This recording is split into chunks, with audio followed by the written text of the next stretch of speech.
Este é o livro No Ar, Antropologia, Histórias em Podcast, uma obra que reúne a história de 9 podcasts de antropologia que nasceram de 2019 para cá. O livro foi organizado por Daniela Mânica, Milena Pérez e Soraya Fleischer. Foi publicado neste ano de 2022 pela Pontes Editores e pela editora da Associação Brasileira de Antropologia, a ABA Publicações. Recebeu financiamento do Programa de Pós-Graduação em Divulgação Científica e Cultural, do Laboratório de Estudos Avançados em Jornalismo e Instituto de Estudos de Linguagem da Universidade Estadual de Campinas e do Decanato de Pesquisa e Inovação da Universidade de Brasília. O e-book pode ser encontrado no site da ABA Publicações, www.aba.abante.org.br. O livro impresso está à venda nas livrarias e com a Pontes Editores, www.ponteseditores.com.br. E já que é um livro sobre podcasts, nada mais coerente do que o livro também poder ser todo ouvido. Aqui apresento mais um dos seus audiocapítulos. Boa leitura, boa audição.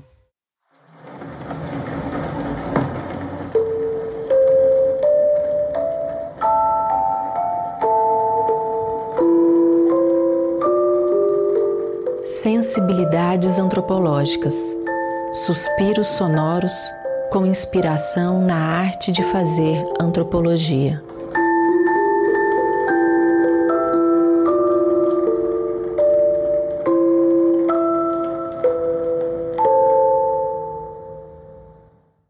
Sons de despedida. Viagem pelo Médio Jequitinhonha, MG, nas trilhas do podcast Sensibilidades Antropológicas. Valéria de Paula Martins. Quando deixei o Vale do Rio Jequitinhonha, em Minas Gerais, depois de anos trabalhando e pesquisando na região, senti que podia escrever minha tese de doutorado ali, naquele momento. Eu estava completamente envolvida por aquele mundo, aquelas pessoas e as vidas delas. Sei que era pouquíssimo provável que isso acontecesse com a facilidade que eu imaginava, mas não pude comprovar.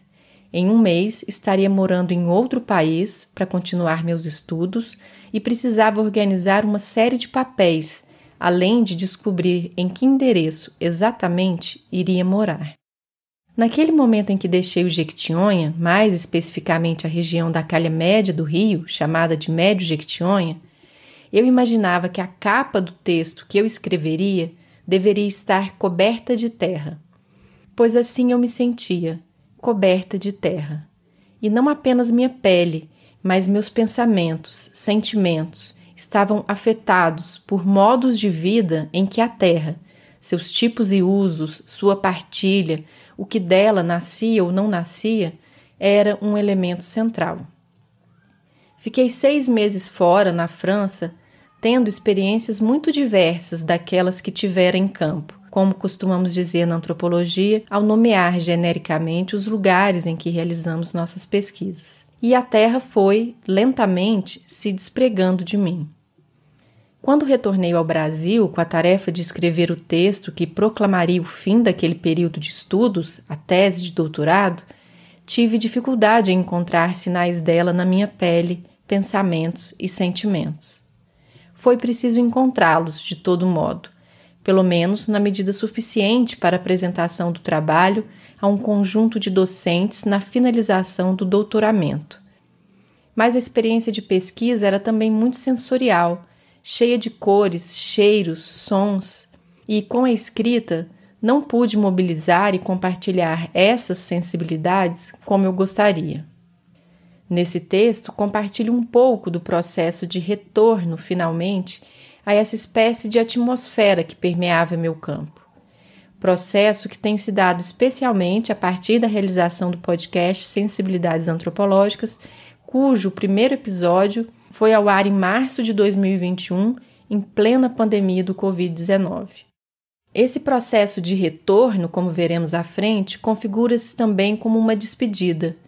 E não é por acaso que essa viagem de volta e ao mesmo tempo partida se dê por meio de um podcast, portanto, a partir de ondas sonoras, e de forma associada a algumas imagens que compartilho a cada episódio.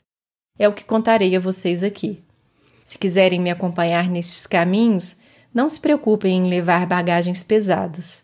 Uma pequena valise, amparada por corpos e sentidos atentos e que possa levar algumas peças de roupa leves e multicoloridas, já será suficiente. Aqui temos uma imagem fotográfica retangular colorida em que aparecem meus próprios pés de pele clara em uma sapatilha de pano preta. Eles estão pisando a terra e um tanto afundados nela. Legenda: retrato dos pés em campo, autoria própria. A estação de onde partimos. Certa vez, conversando com uma amiga sobre a experiência de trabalho e de pesquisa que tive na região do Vale do Rio Jequitinhonha, ela me disse uma frase de que nunca me esqueci: "Você não pode morrer com isso."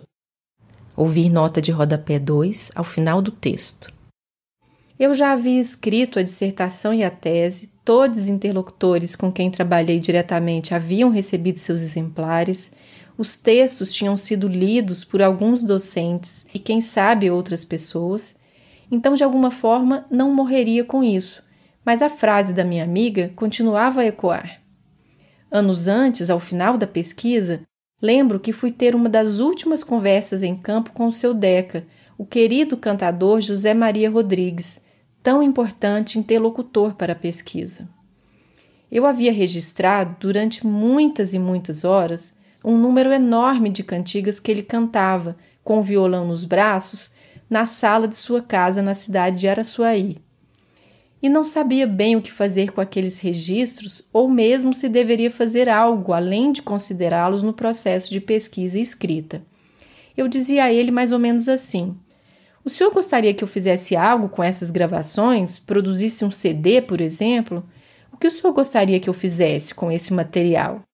O material a que eu me referia, as cantigas e casos associados que ele me contava, eram relativos ao Nove, um rito permeado por danças coletivas musicais e marcado pela poesia cantada. Esse ritual é realizado há incontáveis gerações naquela região e reúne pessoas velhas e jovens em encontros noturnos, regados a comida e bebida. Em geral, é precedido por orações, comumente terços.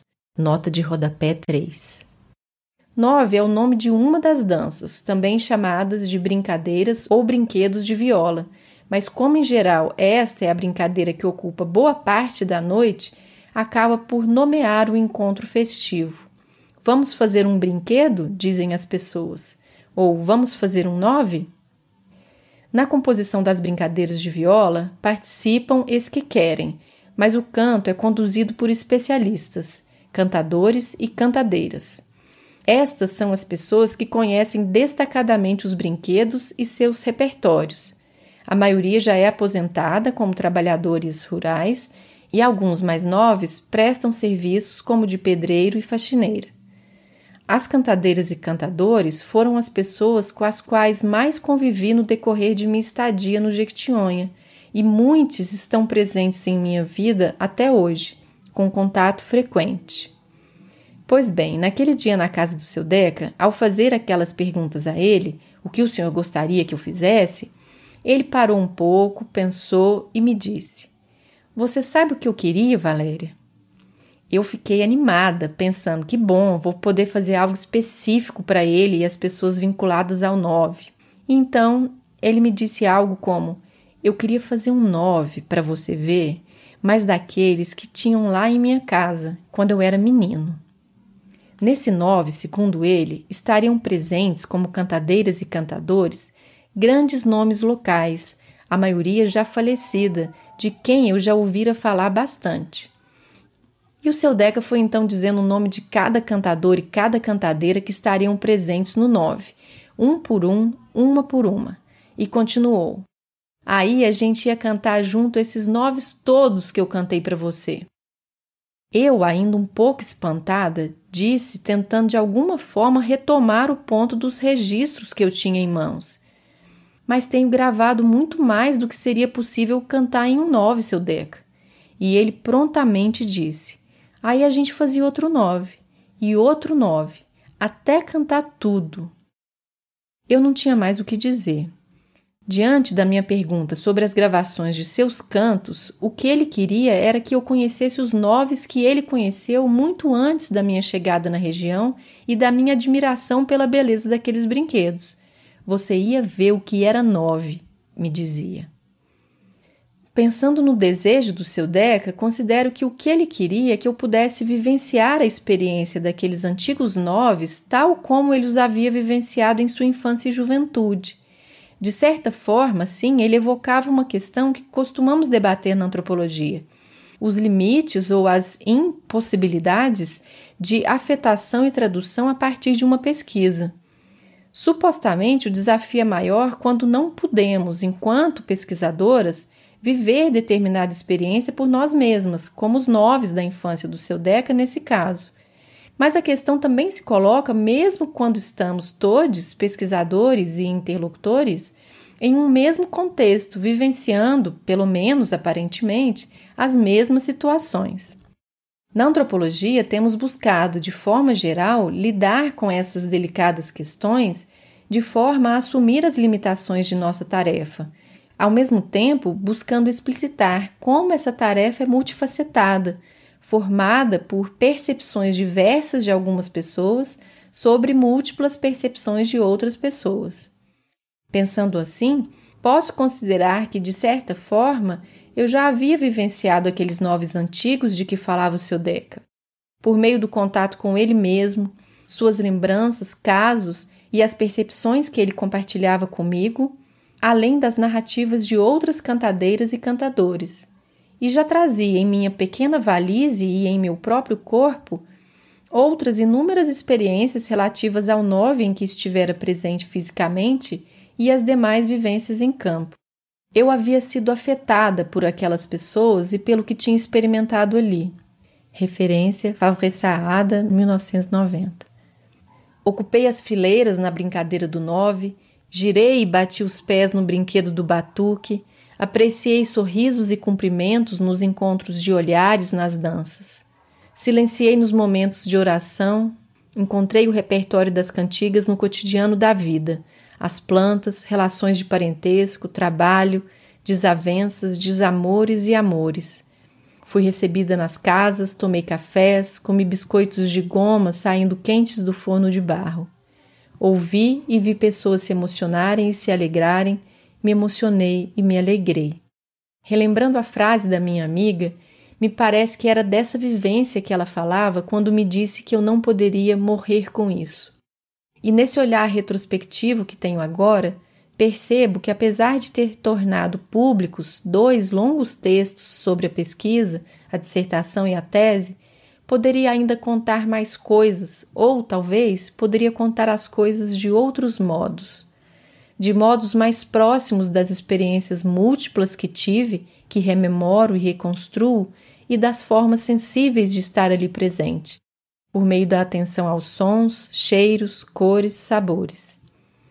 Seguindo nossa viagem, vou contar mais detalhadamente a vocês, na próxima estação, como tenho revisitado e recriado as experiências de campo a partir da realização do podcast Sensibilidades Antropológicas. Com o rosto pousado na janela do trem, vejo passar a paisagem e me pego pensando que talvez o podcast seja um modo um pouco inesperado de fazer algo com o material e o imaterial que tanto recebi do seu Deca e de todas as pessoas que me recepcionaram nas bandas do Médio Jequitinhonha. Sensibilidades antropológicas. Com a pandemia que assola o mundo desde o princípio de 2020 e a pausa brusca que tivemos no ritmo cotidiano, pelo menos naquele momento inicial, me vi com alguns projetos interrompidos. Isso, de certa forma, abriu espaço para que outros, mais compatíveis com as condições impostas pelo vírus, pudessem se delinear. Foi nesse contexto que, despretensiosamente, fiz a gravação de um texto literário que há tempos tinha vontade de compartilhar com algumas pessoas e enviei então para algumas amigas e amigos. Gostei da experiência de gravar e partilhar, recebi apreciações muito delicadas e bonitas e resolvi continuar com aquelas gravações. Apesar de ser graduada em comunicação social e ter, portanto, alguma familiaridade com registros e montagens em áudio, havia muito tempo que não lidava com esses processos. De toda forma, o confinamento nas casas, o distanciamento físico e uma certa atmosfera de solidão e temor me pareceram compatíveis com os registros em áudio e o compartilhamento e difusão, por meio deles, de textos poéticos que tratassem de temáticas evocadas pela pandemia. Seria um modo, talvez, de melhor lidar com a solidão que nos visitava e, quem sabe, nutrir ou mesmo estreitar laços afetivos.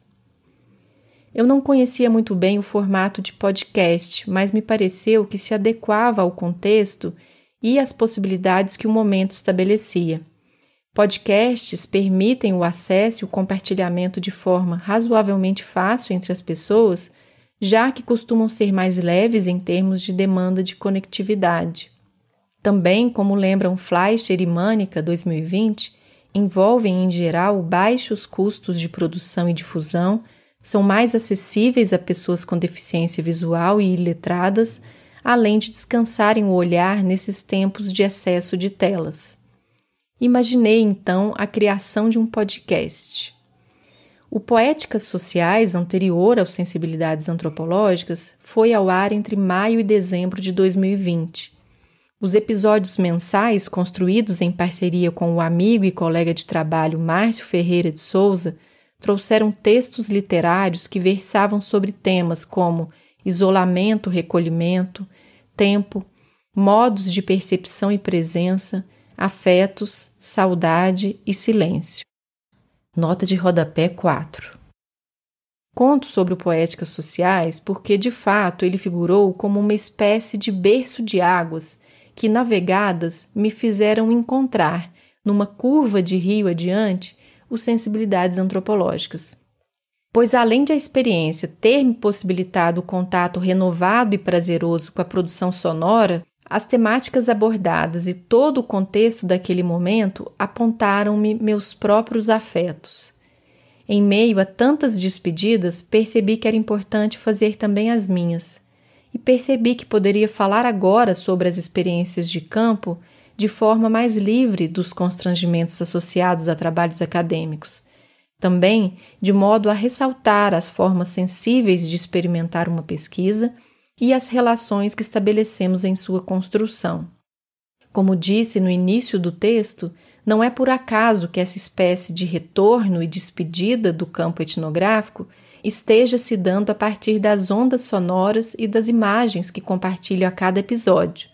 A meu ver, a possibilidade de acionar minha voz e as de interlocutores, seus timbres e tons, também gravações de paisagens sonoras da região, retomar o contato com diferentes imagens em suas cores e formas, além de criar muitas lembranças, isso tudo é uma forma vivaz de visitar novamente as imediações do Córrego do Machado, onde realizei a pesquisa, e então poder sair de lá em meu próprio tempo, a partir da despedida que me dispus realizar.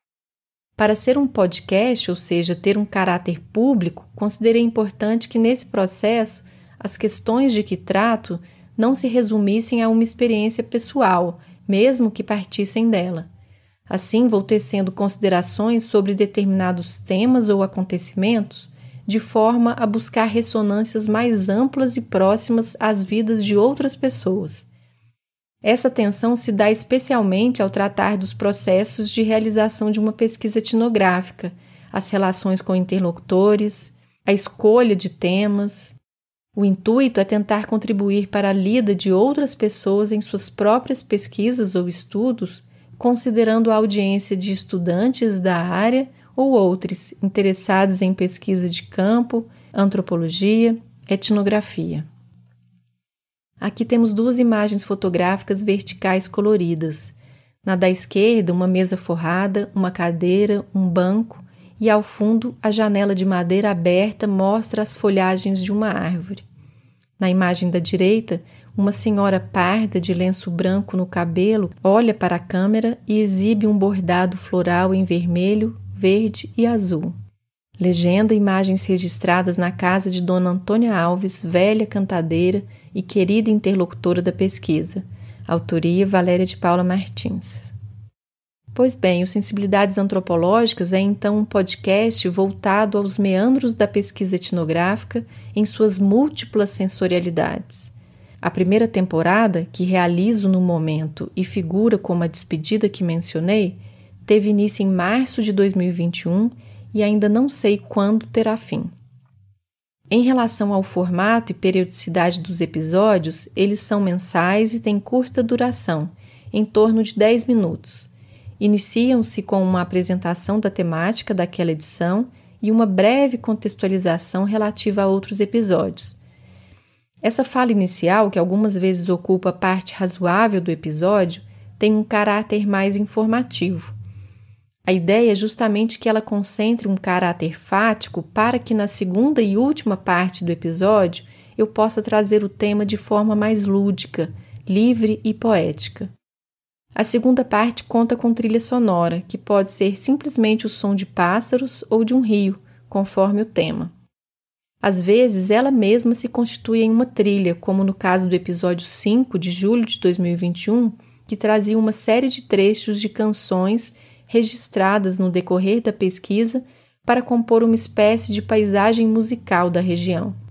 A música que tocava no rádio, outra cantada ao redor de uma fogueira, o som da sanfona e outros instrumentos na ocasião da queima do Judas no vilarejo de Machado. Nessa parte poética, digamos assim, também já trouxe, por exemplo, uma carta sonora a um querido e já falecido interlocutor da pesquisa, o cantador e contador de histórias Manuel Maceda, episódio 3, bonitas falas de interlocutores, episódio 4, e no episódio 6, de agosto de 2021, 4 pequenos textos relacionados entre si e situados em diferentes momentos em relação a uma noite de 9, o rito de música e dança que estudei. Esses textos foram construídos a partir de acontecimentos que se deram no decorrer da pesquisa e criei para o podcast a sequência em que aparecem. Um deles se passa antes do rito, 2 durante o 9 e o último no dia seguinte. As referências dos episódios citados estão nas notas de rodapé 5 a 8. Como comentei quando estávamos na primeira estação desse caminho que agora trilhamos, esse rito é também chamado de brinquedo ou brincadeira. Talvez com essa inspiração eu queira brincar um pouco com a forma como apresento os temas. A brincadeira aqui consiste em experimentar palavras, tons de voz, trilhas sonoras, tempos de silêncio na edição ou mesmo repetições seguidas de trechos de falas, como no episódio 4, em que trouxe frases que ouvi em campo. Trata-se, assim, de uma experimentação, um experimento de brinquedo. Sobre a escolha e sequência de temas na temporada, fiz um levantamento de possíveis temáticas, mas não um planejamento de todos os episódios seguidamente. Muitas vezes é a partir de um episódio que vem a inspiração do seguinte. Ela também pode vir de acontecimentos ou questões prementes. A discussão sobre a absurda ideia de um marco temporal em relação à demarcação de terras indígenas me inspirou a criar um dos episódios, voltado especialmente ao tema da terra e sua presença na cosmologia e ontologia naqueles arredores. Nota de rodapé 9.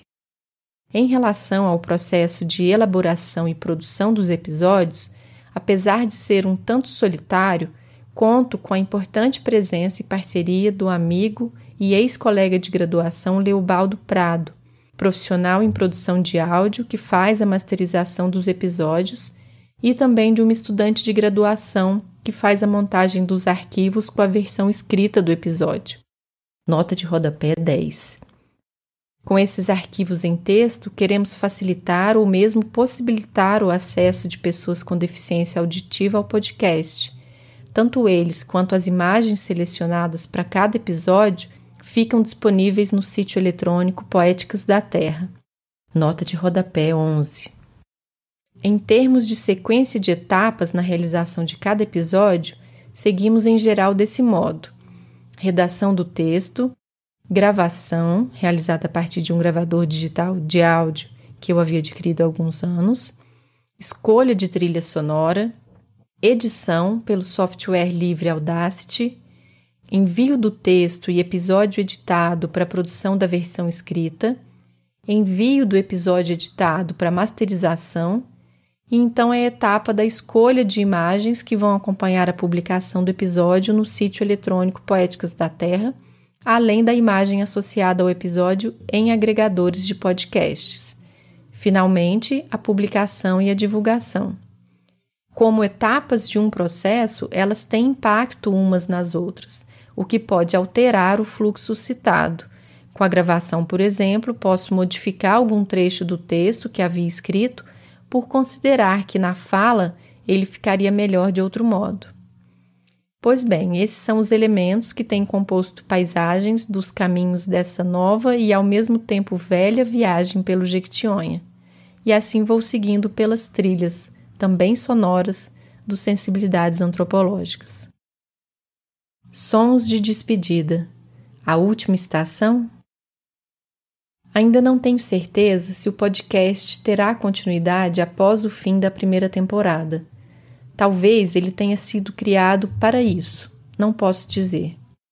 O que posso afirmar é que o Sensibilidades Antropológicas tem sido uma grande oportunidade, tanto de reviver e reelaborar experiências, quanto de conversar com ex-interlocutores e ainda outras pessoas que conheciam bem pouco da região e estão se interessando por ela, ou que são tocadas especialmente pelas questões relativas a pesquisas e à antropologia. Às vezes, a sensação que tenho é que recebo todas elas em um grande quintal, cheio de árvores, afetos e memórias que vamos reconstruindo juntos e refazendo como frutos novos. Talvez, por trás da fachada das estações, o que exista é esse amplo quintal em suas múltiplas relações, sempre renovadas. A estação, de fato, de onde partimos e onde chegamos. Notas de rodapé. Nota 1, ao final do título do capítulo. O podcast pode ser acessado a partir de diferentes agregadores, como Spotify, Breaker e Pocket Casts. É possível também ouvir os episódios e conhecer mais sobre o projeto no sítio eletrônico Poéticas da Terra, poéticasdaterra.org/projetos/sensibilidades-antropológicas, em nossa página no Facebook, facebook.com/poéticasdaterra, ou Instagram, @sensibilidades.antropológicas. Nota 2. Trabalhei nos anos de 2002, 2003 e 2004 em uma organização não governamental em toda a bacia hidrográfica do Rio, a Alto, Médio e Baixo Jequitinhonha, atuando como assessora em um programa que buscava conhecer e valorizar as chamadas tradições locais voltadas a brinquedos e brincadeiras diversos, como festas e danças. Em 2007, ingressei no curso de mestrado em antropologia na Universidade de Brasília e no início de 2008 estaria de volta à região, em uma localidade que ainda não conhecia, para iniciar a pesquisa a qual me dedicaria nos anos seguintes. Para conhecer os trabalhos produzidos nos cursos de mestrado e doutorado nas imediações do Córrego do Machado, ver, respectivamente, Martins 2009 e Martins 2013. A amiga que disse a frase que cito e a quem agradeço é Alice Sosnovski. Nota 3. O terço é composto por uma sequência de orações, Pai Nosso e Ave Maria, intercalados pelos chamados mistérios e por uma outra pequena oração, Glória ao Pai. No início reza-se o credo e ao final a Salve Rainha, quando então há o oferecimento do terço a um ou mais santos, proferindo-se o nome deles. Essa oração pode ser feita com o manuseio de um rosário de contas, espécie de colar que na ponta exibe um crucifixo e cujas peças, em geral pequenas esferas, as contas, indicam cada qual a reza a ser proferida no momento. Nota 4. O podcast integrou a vasta programação do projeto de extensão de Quarentena com o INSIS, do Instituto de Ciências Sociais da Universidade Federal de Uberlândia, UFO, criado em meados de 2020. Para conhecer o podcast, acesse poeticasdaterra.org/projetos/poéticas sociais. Nota 5. O episódio Cantos dos Lugares, Paisagens Musicais pode ser acessado no site poeticasdaterra.org/Cantos dos Lugares, Paisagens Musicais. Nota 6. Carta sonora ao seu Manuel Maceda, acessível em poeticasdaterra.org/Carta sonora ao seu Manuel Maceda.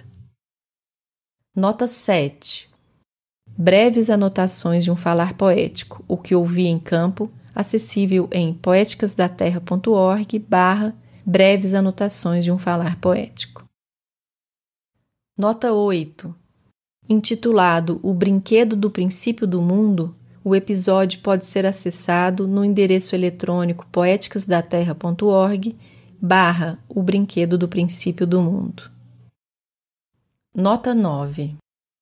O chamado marco temporal, que tem sido discutido no âmbito do Superior Tribunal Federal, quer estabelecer a demarcação de terras indígenas somente para territórios ocupados por estes povos quando da promulgação da Constituição Federal em 1988. Assim, na medida em que desconsidera que grande parte desses territórios não estavam ocupados pelo fato de os povos indígenas terem sido violentamente expulsos deles, o marco temporal serve como mais um instrumento de massacre histórico das populações indígenas, já que, além de interromper processos de demarcação em curso, anula os que já foram estabelecidos e estão judicializados. Nota 10. Entre maio e outubro de 2021, o trabalho foi feito por Vitória Brasileira, estudante de artes visuais, e a partir de então é realizado por Marcela Lima, graduanda em Ciências Sociais. Nota 11. O sítio eletrônico Poéticas da Terra abarca uma série de referências e materiais relativos a projetos e pesquisas em antropologia que priorizam a sensibilização para a diferença por meio do acionamento de dispositivos como fotografias, filmes, desenhos, músicas, elaborações sonoras, escritas, etc. Criei-o a partir da impossibilidade, devido à pandemia do Covid-19, de seguir com o projeto de extensão Antropologia com Crianças. Para conhecer, acesse poeticasdaterra.org. Referências: Ser Afetado, de Jane Favre Saada, publicado na revista Cadernos de Campo, número 13, no ano de 2005. Ativando a Escuta em Tempos Pandêmicos, de Soraya Fleischer e Daniela Mânica, Boletim da Unpox, Cientistas Sociais, número 78, no ano de 2020. Uma etnografia do 9, Brincadeiras de Viola em Machado e Arredores, MG, de Valéria Cristina de Paula Martins. Dissertação de mestrado em Antropologia Social pela Universidade de Brasília, em 2009. O Brinquedo do Princípio do Mundo.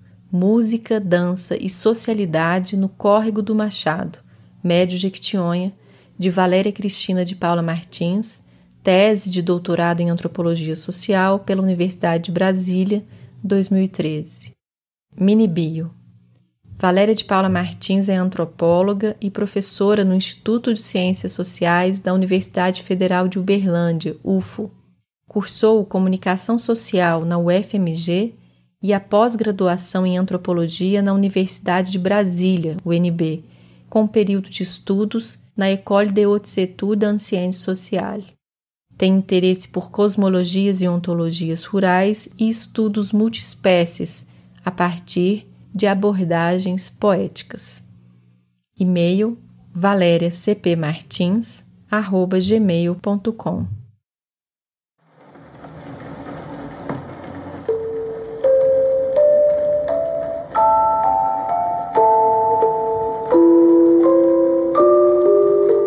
Você ouviu Sensibilidades Antropológicas.